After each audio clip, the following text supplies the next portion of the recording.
विद्यार्थी मित्रांनो, आजच्या व्हिडिओमध्ये आपण पोलीस भरतीचा फॉर्म न चुकता कशा प्रकारे भरायचा डिटेल्स मध्ये माहिती सांगणार आहे।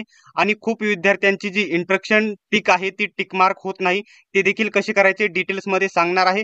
संपूर्ण व्हिडिओ पूर्ण बघा न चुकता फॉर्म भरून घेण्यासाठी। आणि अजून सबस्क्राइब केले नसेल तर सबस्क्राइब नक्की करा। विद्यार्थी मित्रांनो, फॉर्म भरण्यासाठी लिंक तुम्हाला डिस्क्रिप्शन मध्ये देत आहे। असा इंटरफेस लिंक वरती क्लिक केल्याच्या नंतर तुमच्या समोर ओपन होईल। इथे नवीन नोंदणी करा या ऑप्शन वरती येथे तुम्ही क्लिक करा। ठीक आहे, आता तुमच्या सर्व्हरनुसार वेबसाईट स्लो नाही, अजून देखील फास्ट चालत आहे। आता इथं बघू शकता, झूम करून दाखवतोय। इथे तुम्हाला तुमचा न चुकता तुमचा आधार कार्ड क्रमांक टाकायचा आहे। आणि सर्वात महत्त्वाचा पॉइंट म्हणजे तुमचा मोबाईल नंबर हा आधार कार्डला लिंक असणारा पाहिजे, तरच तुम्हाला ओटीपी येईल। त्यासाठी इथं आधार कार्ड क्रमांक टाकून घ्या आणि जनरेट ओटीपी या बटनावरती इथे क्लिक करा। आता इथे दाखवेल OTP has been send register mobile number, link असलेल्या मोबाईल नंबरवरती तुमचा ओटीपी जाईल। या ओकेच्या बटनावरती इथे क्लिक करा। ठीक आहे, मी इथे क्लिक केलेले आहे। आता जोही ओटीपी येईल, ओटीपी येथे बरोबर टाका आणि व्हेरीफाय ओटीपी या बटनावरती इथे क्लिक करा।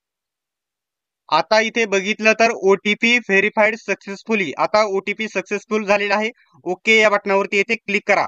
तुमचे येथे आधार कार्ड प्रमाणे नाव, जन्मतारीख, मेल, लिंग फिमेल, मेल फिमेल दिसेल आणि महाराष्ट्र राज्य आपल्या इथे दिसेल। त्याच्यानंतर इथे तुम्हाला खाली यायचं आहे, खाली स्क्रोल करा। खाली स्क्रोल केल्याच्या नंतर इथं तुमचा बरोबर ईमेल आयडी टाकायचा आहे। ईमेल टाकताना चुकू नका, ईमेल वरती सर्व माहिती असते। ईमेल 2-3 वेळा चेक करा। त्याच्यानंतर इथे पासवर्ड टाका, तोच पासवर्ड इथे देखील टाका। पासवर्ड कशा प्रकारे टाकायचा, त्याच्यामध्ये एखादा अक्षर कॅपिटल, एखादा अक्षर स्मॉल, आणि त्याच्यामध्ये एखादा अंक आणि एखादं चिन्ह देखील असणे गरजेचे आहे। उदाहरण म्हणून 2-3 पासवर्ड मी येथे तुम्हाला पुढे देत आहे, त्याच्यापैकी टाकू शकता किंवा इतर तशाच प्रकारचा पासवर्ड टाकू शकता। त्याच्यानंतर आधार कार्ड वरती ज्याप्रमाणे नाव आहे त्याचप्रमाणे इथे पूर्ण इंग्रजीमध्ये नाव तुम्ही टाकून घ्या। त्याच्यानंतर मराठीमध्ये नाव टाकून घ्या। त्याच्यानंतर इथं बघू शकता, इथं मेल फिमेल सर्वात बरोबर ही माहिती चेक करून घ्या, मेल फिमेल इथे चुकू नका। ठीक आहे, आणि त्याच्यानंतर या चेकबॉक्स वरती इथे क्लिक करा। काही विद्यार्थ्यांना प्रॉब्लेम येत असेल तर मोबाईल वरती प्रयत्न करू नका जास्त करून, तुम्ही या ठिकाणी घर बसल्या भरू शकता। परंतु तुम्ही या ठिकाणी जास्तीत जास्त प्रॉब्लेम येत असेल तर लॅपटॉप पीसी वरती भरा, मोबाईल वरती रिस्क घेऊ नका। त्याच्यानंतर सर्व माहिती बरोबर आहे का याची खात्री झाल्याच्या नंतर हा कॅप्चा इथं बदलू शकता, अवघड आला तर इथं नेहमी बदलून घेऊ शकता। आणि इथं जो जशाच्या तसा टाका आणि रजिस्टर या बटनावरती इथे क्लिक करा। आता इथे बघू शकता, please check your mail verification link. आता तुमचा जो मेल टाकलेला होता ईमेल, त्याच्यावरती 2-3 मिनिटांमध्ये एक लिंक येते, त्या लिंक वरती क्लिक करा आणि ओकेच्या बटनावरती इथे क्लिक करा। म्हणजे तुमचे व्हेरिफिकेशन कंप्लीट होईल आणि इथून पुढे तुमचा फॉर्म भरू शकतात। आता विद्यार्थी मित्रांनो, एक गोष्ट लक्षात घ्या, तुम्ही फॉर्म लेट भरला तरी देखील चालेल, तुमच्या मनावरती आहे। खूप वेळा मी सांगितले आहे भरून घ्या, परंतु ज्या विद्यार्थ्यांना भरायचे असेल तेव्हा भरा। परंतु तुम्ही सर्वात पहिल्यांदा रजिस्ट्रेशन करून घ्या। याचं कारण म्हणजे ती लिंक येते कधी कधी उशिरा येते, त्या लिंकची मुदत 3 दिवस असते। 3 दिवसाच्या आत व्हेरीफाय करणे गरजेचे आहे, ती लेट देखील येऊ शकते, त्याच्यामुळे लवकरात लवकर रजिस्ट्रेशन करून घ्या। आता इथे ओके या बटनावरती इथे क्लिक करा। बघू शकता इथे पूर्ण माहिती आपोआप आलेली आहे, ईमेल वगैरे आलेला आहे। आता तुम्ही आपोआप बॅक झालेले इथे बघायला भेटेल। आता इथं काय करायचं आहे, इथं तुम्हाला तुमचं ईमेल टाकायचा आहे आणि जो पासवर्ड टाकलेला होता तो पासवर्ड इथे तुम्हाला टाकायचा आहे। आणि ईमेल टाका, पासवर्ड टाका, हा जो कॅप्चा इथे अवघड वाटल्यास इथून बदलून घ्या आणि लॉग इन या बटनावरती इथे खाली क्लिक करा। ठीक आहे, आता लॉग इन झाल्याच्या नंतर इथे बघू शकता तुमचा आधार कार्ड प्रमाणे फोटो, तुमचं नाव, ईमेल आयडी वगैरे सर्व माहिती इथे दाखवेल, जन्मतारीख, नाव वगैरे सर्व माहिती इथे, रजिस्टर मोबाईल वगैरे सर्व इथे दाखवेल। त्याच्यानंतर आता इथे फॉर्म भरण्यासाठी या ऑप्शन वरती इथे क्लिक करा। या ऑप्शन वरती क्लिक केल्याच्या नंतर 2 ऑप्शन ओपन होतील, पदासाठी अर्ज करा आणि छायाचित्र आणि स्वाक्षरी अपलोड करा। याच्यापैकी येथे पदासाठी अर्ज करा या बटनावरती इथे तुम्ही क्लिक करा। ठीक आहे, आता या बटनावरती इथे क्लिक केल्याच्या नंतर इथं खाली स्क्रोलिंग केल्याच्या नंतर इथे बघू शकता सर्व माहिती। आता इथं तुम्हाला स्वतःचं पहिले नाव इंग्रजीमध्ये टाकायचं आहे, वडिलांचं पहिले नाव इंग्रजीमध्ये टाका आणि आडनाव येथे इंग्रजीमध्ये टाका। नंतर इथे आईचे नाव इंग्रजीमध्ये टाका, त्याचप्रमाणे इथं स्वतःचे नाव मराठीमध्ये टाका बरोबर, वडिलांचे नाव मराठीमध्ये बरोबर टाका आणि आडनाव बरोबर टाका। सोबतच आईचे नाव इथं मराठीमध्ये बरोबर टाका। वरील माहिती सर्व इंग्रजीमध्ये आणि खालील माहिती सर्व मराठीमध्ये इथे टाका. ते टाकल्याच्या नंतर इथं पद सिलेक्शन सर्वात महत्वाचं आहे. इथे थोडी झूम आउट करून मी इथे तुम्हाला दाखवतो. आता पद म्हणजे बघू शकता पोलीस कॉन्स्टेबल सर इथं जर सिलेक्ट केलं तर इथं पोलीस कॉन्स्टेबलला जेवढ्या पण घटकांमध्ये जागा आहेत ते सर्व दाखवतील. आता समजा मला इथे SRPF चा भरायचा आहे. SRPF सिलेक्ट केले तर सर्व SRPF चे गट इथे तुम्हाला बघायला भेटेल. आता SRPF गट क्रमांक 7 ला दौंडला इथे भरायचा आहे. SRPF मी सिलेक्ट केले आणि दौंड इथे सिलेक्ट केले. ठीक आहे, दोन्ही सिलेक्ट केल्याच्या नंतर बरोबर आहे की घटक बरोबर आहे की याची खात्री झाल्याच्या नंतर तुम्ही इथे खाली या आणि इथं बघू शकता पुढे या ठिकाणी पुढील पृष्ठ या बटनावरती येथे तुम्ही क्लिक करा. आता इथं आरक्षणाचा तक्ता इथे ओपन झालेला आहे. सर्व माहिती डिटेल्स मध्ये सांगतो. ज्या विद्यार्थ्यांकडे प्रमाणपत्र आहे आणि ज्यांना आरक्षण घ्यायचं आहे त्यांनी यस नो इथे करायचं आहे. अंशकालीन असेल तर यस करा, अन्यथा नो करा. खेळाडू मधून आरक्षण घ्यायचं असेल तर यस करा, अन्यथा नो करा. इथे सर्व माहिती बरोबर भरून घ्या. ठीक आहे, चुकून येथे यस नो करू नका. जे बरोबर आहे तेच करा. तुमच्याकडे प्रमाणपत्र आहे याची खात्री ही देखील तुम्ही करून घ्या. ठीक आहे, भूकंपग्रस्त केले त्याच्यानंतर गृहरक्षक म्हणजे होमगार्ड असेल तर यस करा, अन्यथा नो करा. तुमच्याकडे प्रमाणपत्र आहे का ते देखील तुम्ही सविस्तर बघून घ्या. पोलीस पाल्य असेल तर यस करा, अन्यथा इथे नो करा. अनाथसाठी सर्वकडे जिथे आरक्षण असेल तिथे यस करा. तुमच्याकडे प्रमाणपत्र असणे गरजेचे आहे. सर्वीकडे मी येथे नो करून घेतो. बघू शकता ज्या जात प्रवर्गातून अर्ज करू इच्छितो निवडलेला प्रवर्ग तुमची कॅटेगरी इथे बरोबर चॉईस करायची आहे. कॅटेगरीमध्ये चुकू नका, अन्यथा फॉर्म भरून काही फायदा होणार नाही. आता खूप विद्यार्थी ईडब्ल्यूएसचं मेरिट कमी लागतं त्याच्यामुळे फेक खोटं ईडब्ल्यूएस प्रमाणपत्र काढत आहे. त्या विद्यार्थ्यांना मी सांगू इच्छितो पुढे खूप कडक तपासणी होणार आहे. त्याच्यामध्ये पकडल्यावर तुम्हाला तडीपार केली जाऊ शकते, तुमच्यावरती कार्यवाही होऊ शकते. त्याच्यामुळे अशा प्रकारचे या ठिकाणी खोटे परिपत्रक काढून तुम्ही फॉर्म भरू नका. बाकी तुमची मर्जी आहे. ठीक आहे, आता इथं तुमच्या जात प्रमाणपत्राचा जो नंबर असतो येथे तुम्हाला टाकायचा आहे. आता जे जुने प्रमाणपत्र आहे SC ST चे त्यांच्यासाठी लिहिलेला असतो 4-5 आकडी नंबर असतो, पेनाने लिहिलेला असतो तो तेथे टाकायचा आहे. आणि नवीन जे काढलेले आहे त्यांच्यामध्ये 10 ते 12 अंकी असतो. MRC क्रमांक किंवा आउटवर्ड नंबर असतो तो इथे टाकायचा आहे. तो कधी इश्यू झाला त्याची डेट इथे तुम्हाला टाकायची आहे. त्याच्यानंतर शिक्षण इथे 12वी किंवा 12वी पेक्षा जास्त झाले असेल तर इक्विव्हॅलेंट सिलेक्ट करू शकता. आता इथे जास्त करून 12वी सिलेक्ट करा, ते नंतर इक्विव्हॅलेंट पुढे सिलेक्ट करायला आहे.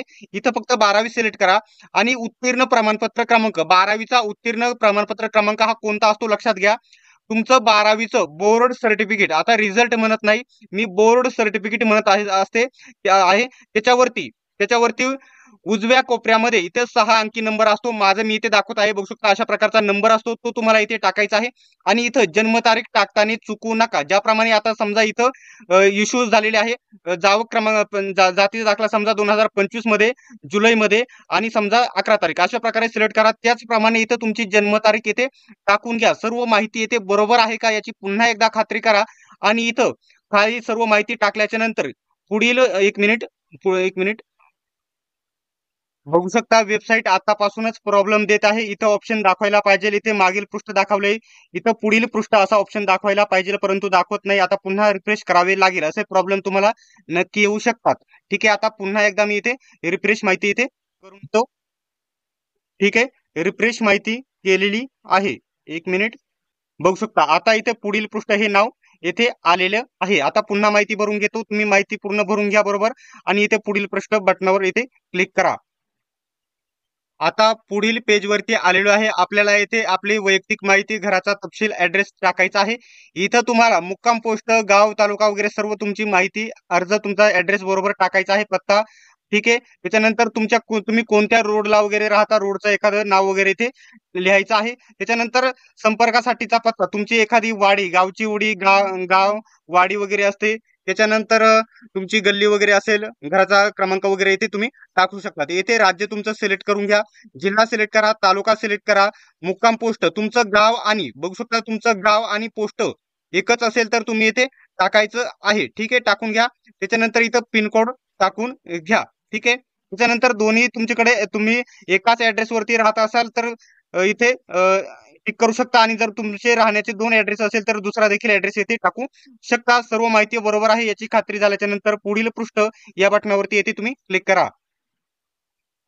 आता इथे तुमचा महत्वाचा पॉइंट आहे. इथं धर्म, इथं झूम आउट करून दाखवतो. इथे 1 मिनिट बघू शकता. इथे धर्म तुम्हाला या ठिकाणी हिंदू, मुस्लिम, शीख, साई, बुद्धिस्ट कोणताही जो धर्म असेल याच्यापैकी याच्यामध्ये दाखवला नसेल तर ऑदर सिलेक्ट करू शकता. जो असेल तो इथे तुम्ही सिलेक्ट करा. इथे जात म्हणजे हा ब्लँक ऑप्शन इथे ठेवू शकता आणि पोटजात हा देखील ब्लँक ठेवू शकता. तुम्हाला इथे काही जणांना ही पोटजात माहित नसते, इथं वेगवेगळ्या कॅटेगरी असतात ते तुम्ही इथे टाकू शकता. तुम्ही इथे शासकीय निमशासकीय दैलामध्ये आहात का, किंवा म्हणजे तुम्ही MSF वगैरे याच्यामध्ये आहात का, कशामध्ये आहात की होमगार्ड वगैरे आहात का, येस नो इथे करू शकतात. तुम्ही महाराष्ट्राचे अधिवासी आहात का, म्हणजे या ठिकाणी महाराष्ट्राचे अधिवास प्रमाणपत्र तुमच्याकडे आहे का, म्हणजे डोमिसाईल सर्टिफिकेट, हा पॉईंट येथे लक्षात घ्या. ठीक आहे. आता महत्वाचा पॉईंट हा तुम्हाला कंपल्सरी येथे येस करावा लागणार आहे. इथं असेल येस करा, नो करा इथे तुम्ही. ठीक आहे. त्याच्यानंतर इथं तुम्हाला या ठिकाणी कर्नाटकचे रहिवासी आहात का, हे ऑलरेडी आपण वर महाराष्ट्र सिलेक्ट केलेलं असल्यामुळे इथे आपोआप इथं महाराष्ट्र येऊन जाते. ठीक आहे. त्याच्यानंतर महाराष्ट्र आदिवासी म्हणजे जे डोमिसाईल येस केल्याच्या नंतर इथं तुम्हाला तुमचा डोमिसाईल सर्टिफिकेट वरील नंबर टाकायचा आहे. त्याच्यानंतर तो कधी इश्यू झाला त्याचा दिनांक इथे तुम्हाला टाकायचा आहे कॅलेंडर नुसार. ठीक आहे. आता पुढील माहिती येते माहिती सांगून घेतो. आता इथं जर बघितलं तर माजी सैनिक हे महिलांसाठी इथं 30% आरक्षण इथं महिलांना कंपल्सरी येस करावे लागते. मेल केलेलं आहे त्याच्यामुळे इथे सिलेक्ट करावं आले नाही. तिथं या ठिकाणी महिलांसाठी येस करावे लागते. आता महत्वाचा पॉईंट घ्या, नॉन क्रिमिलेअर कोणाला लागते तर बघू शकता विजा अ, भज ब, भज क, भज ड, विमा प्र, SEBC खुल्या प्रवर्गातील उमेदवार, अशा प्रकारे बघू शकता या उमेदवारांना सर्व या ठिकाणी उमेदवारांना हे जे लागते SC ST सोडता सर्वांना जे लागते नॉन क्रिमिनलला येथे येस करायचं आहे. येस केल्याच्या नंतर बघू शकता ते तुम्हाला या ठिकाणी कोणत्या गटात मोडतात हे ते नाही विचारतील. ठीक आहे. इथे SC ST ला लागत नाही त्याच्यामुळे इथे कंपल्सरी नो करतो. त्याच्यानंतर पोलीस शिपाई पदासाठी विहित केलेली शारीरिक अर्हता म्हणजे उंची छाती वगैरे आहे का ते या ठिकाणी येस नो करायचा आहे. येथे कंपल्सरी येस करायचा आहे. वैद्यकदृष्ट्या सक्षम आहात का इथे देखील तुम्हाला कंपल्सरी येस करायचं आहे. ठीक आहे. आता ज्या विद्यार्थ्यांकडे NCC प्रमाणपत्र आहे त्यांच्यासाठी बघू शकता आपल्याकडे NCC प्रमाणपत्र आहे का, असेल तर येस करा, अन्यथा नो करा. तुमच्याकडे वाहन चालवण्याचं लायसन वगैरे आहे का, येस असेल तर येस करा, नसेल तर नो करा. आता इथं नो केल्याच्या नंतर बघू शकता तुम्ही जॉईन झाल्याच्या नंतर सिलेक्शन झाल्याच्या नंतर जॉईन झाल्याच्या नंतर 2 वर्षाच्या आत तुम्हाला ते द्यावे लागते. आता ते कंपल्सरी केले आहे. त्याच्यानंतर संगणक प्रमाणपत्र, आता लक्षात घ्या ज्यांच्याकडे टायपिंग सर्टिफिकेट त्याच्यानंतर MSCIT CCC याच्यापैकी काही झालं असेल तर तुम्ही येथे येस करायचं आहे. याच्यापैकी काही झालं नसेल तर तुम्ही येथे कंपल्सरी नो करा. ते देखील तुम्हाला नियुक्ती झाल्याच्या नंतर 1 वर्ष ते 6 महिन्यामध्ये द्यावे लागत्या. आपण आत्महत्याग्रस्त शेतकऱ्याचे आई वडील किंवा पाले आहात का, हे आहेत का, असेल तर येस करा, अन्यथा नो करा. येथे ठीक आहे. सर्व माहिती मी बरोबर येथे सिलेक्ट केलेली आहे. तुम्ही देखील सिलेक्ट करून घ्या आणि सर्व माहिती बरोबर आहे याची खात्री झाल्याच्या नंतर इथे या ठिकाणी पुढील पृष्ठ या बटनावरती येथे तुम्ही क्लिक करा. आता इथं शैक्षणिक माहिती तुम्हाला टाकायला आलेली आहे. इथं बघू शकता अहर्ता नावाचा जो ऑप्शन आहे, इथं बघू शकता अहर्ता या सिलेक्ट या बटनावरती क्लिक केल्याच्या नंतर इथं 12वी येथे सिलेक्ट करा. ठीक आहे. 12वी सिलेक्ट करा. जास्त शिक्षण झालं असेल तर ते टाका, परंतु शक्यतो 12वीच येथे सिलेक्ट करा. खाली पदवी येस नो करायला आहे. ठीक आहे. 12वी येथे सिलेक्ट केलं त्याच्यानंतर तुम्हाला 12वीचं कोणतं बोर्ड होतं तुम्ही तुमच्या 12वीच्या शाळेचे नाव देखील टाकू शकता आणि बोर्डाचे नाव देखील टाकू शकता. आता इथं पुणे बोर्ड होता तर येथे मी टाकील बघू शकता पुणे डिव्हिजनल बोर्ड. बघू शकता पुणे डिव्हिजनल बोर्ड मी या ठिकाणी टाकून घेतले. त्याच्यानंतर तुम्ही पास आहात की नापास इथे पास कंपल्सरी सिलेक्ट करा. निकाल तुमचा कधी लागला, कोणत्या वर्षामध्ये, कोणत्या सालामध्ये, इथे साल तुम्हाला इथे सिलेक्ट करून घ्या. ठीक आहे. मी इथे साल सिलेक्ट केले. आता पुढे आल्याच्या नंतर इथं तुम्हाला प्राप्त गुण, आता प्राप्त गुण किती आहेत, कितीपैकी गुण येथे टाकायचे आहेत आणि किती मिळाले त्याच्यापैकी येथे टाकायचे आहेत.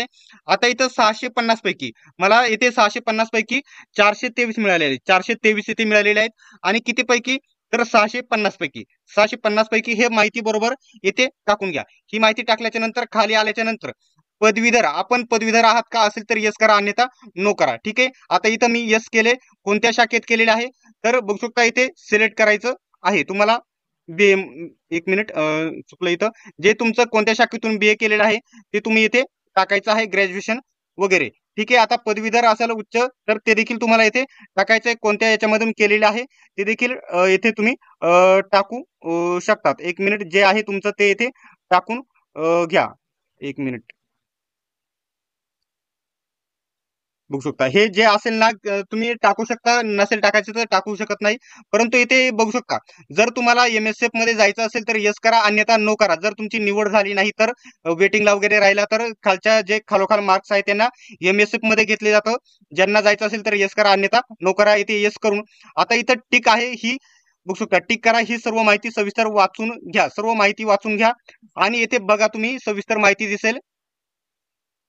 आता सर्व माहिती बरोबर टाकली आहे याची पुन्हा एकदा खात्री करा आणि बरोबर नसेल तर मागील पृष्ठावरती जाऊन तुम्ही माहिती करू शकतात. आता महत्वाचा पॉइंट म्हणजे इथे मी तुम्हाला सांगून घेतो, पूर्ण फॉर्म भरून झाल्याच्या नंतर अर्जाचे पूर्वदृश्य या बटनावरती, जतन करू या बटनावरती लगेच क्लिक करू नका. पुन्हा फॉर्म अर्जाचे पूर्वदृश्य या बटनावरती येथे तुम्ही क्लिक करा. बघू शकता, याच्यावरती क्लिक केल्याच्या नंतर तुमचा जो फॉर्म आहे पूर्ण येथे ओपन झालेला बघायला भेटेल. पूर्ण फॉर्म ओपन होईल. पूर्ण माहिती चेक करा. त्याच्यानंतर येथे खाली आल्याच्या नंतर इथे बघू शकता, येथे बंद करा या बटनावरती क्लिक करा आणि तुम्ही पुढे माहिती आता सांगतो. मी पुन्हा एकदा चेक करून घेतो हा फॉर्म.